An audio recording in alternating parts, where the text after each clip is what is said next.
Alright, so the spindles are finished. These things look pretty amazing. I really like how the welds turned out. Also, the brake discs are done. These things took me 2.5 days to make, but they turned out pretty amazing. I put some slots in these brake discs as well as the holes. I have no idea what the slots do. I know that slotted brake discs are a thing. I don't know if they're for performance. I don't know what they do, but I put them on these just because I think they look cool. So I was only able to do them on one side, so I put them on the side that faces out on the hubs. So now I think it's finally time to start working on assembling all this stuff onto the frame, and then we can start working on building the top A-arms as well as steering.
Alright, so right now I'm trying to figure out the caster angle, the angle of which the spindle is this way.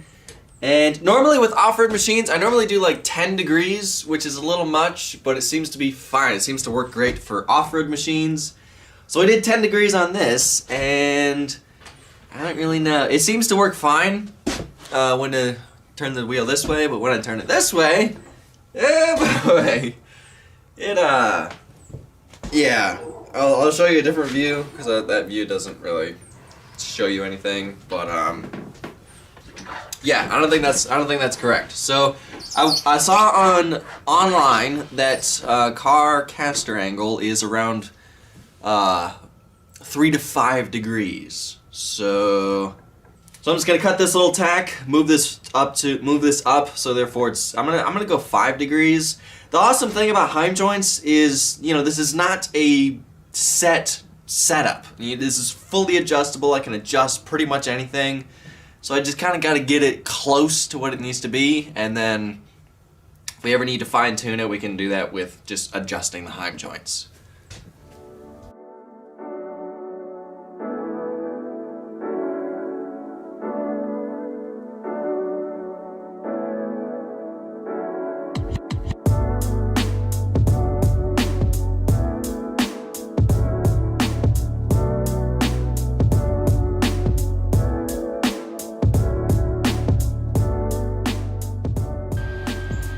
Is that better? I'm not really sure. Now it's like straight up and down when I go this way. And it's only slightly tilted this way. I don't know. You know what? It's adjustable. Let's do the other side.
Alright, check it out. This thing has almost no bump steer. It's got like a tiny, tiny little bit, but the suspension is never going to move up and down this much when you're driving it, so I think it's fine.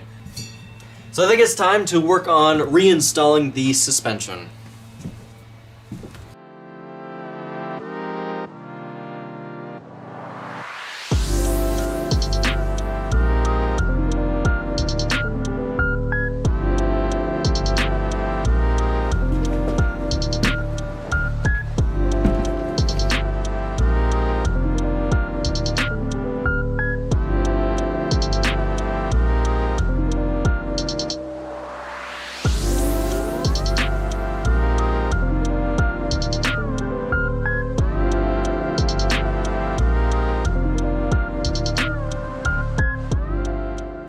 Alright, so the shocks we were using for this project were originally these. These are from Go Power Sports. Links in the description below for these.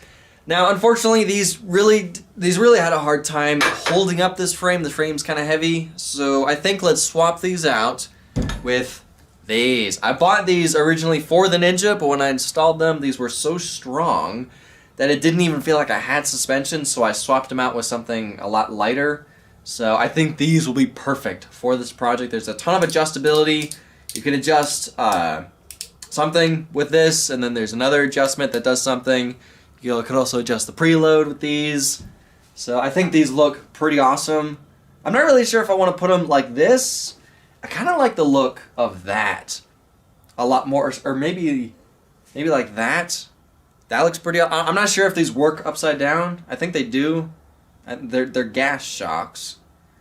I don't know. We could always just install them this way, and if we don't like the way it looks, then we could always flip them over.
Alright, so I had to do some adjusting to get these shocks to work. It's kind of, I'm not really sure how well they're going to work because I lift it up and it stays there, and then when I move the suspension down, it just kind of stays there. So I'm not really sure how well these are going to work, or I don't know, but we can still adjust them. There's a bunch of adjustments on here that does stuff that I haven't played with, so we'll fine-tuning and hopefully get it to work. Now, We haven't installed the brake calipers yet. We'll do that in the next video. I kind of need to end this video and work on something else because I'm kind of tired of working on this thing right now. We're going to take a break from this project for a little bit because I got to continue working on the CBR 1000 project. We kind of took a 3-week break on that thing to work on this. So we'll do sometime. We'll continue working on this thing and get the rear tire. We're still going to do that. We're still going to change the rear tire with the car tire. But we just kind of have to put it on hold for a little bit so I can work on the CBR 1000. So... yeah, I'm really liking these, the look of car tires on this thing. I think it looks a lot better than the motorcycle tires. Hopefully it performs a lot better, but we won't know that until we test drive it. So, I guess that's it for this video for now. I gotta end this video here. Thank y'all for watching. I'll see ya in the next video.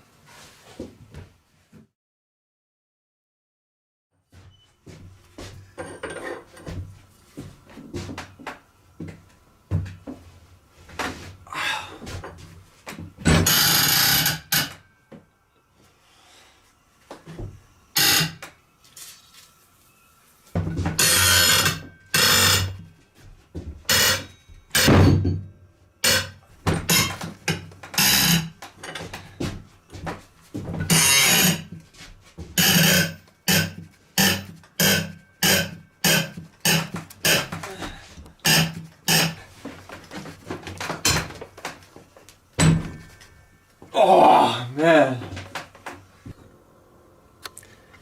Yep, so I ended up having to cut these off, and I had to cut both of them off on both A-arms. These are the bottom A-arms because I forgot at how thin these bungs are for these heim joints, and when I welded the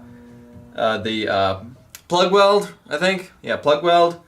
I just completely melted all the way through and screwed up the threads on the inside of the heim joint bung. So, well, there went 2 of them. Good thing I have backups. Yeah, you can see how thin they are.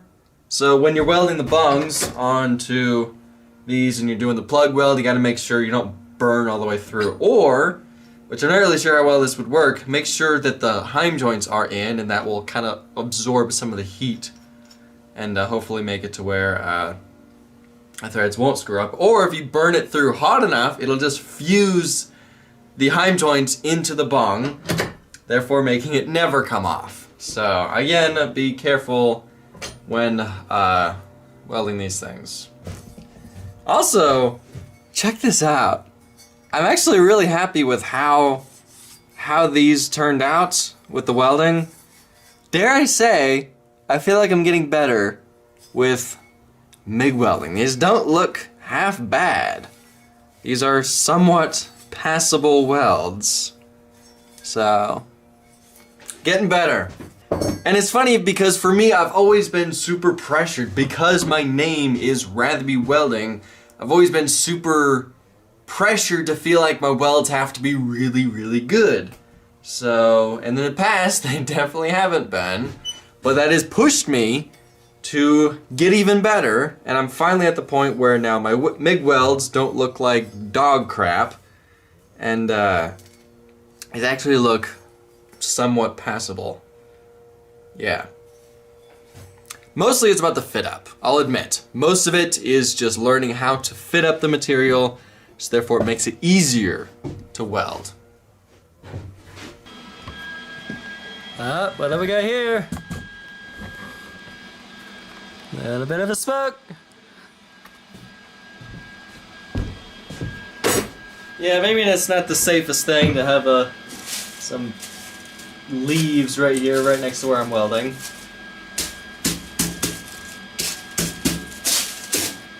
Smells good though. Smells like a campfire.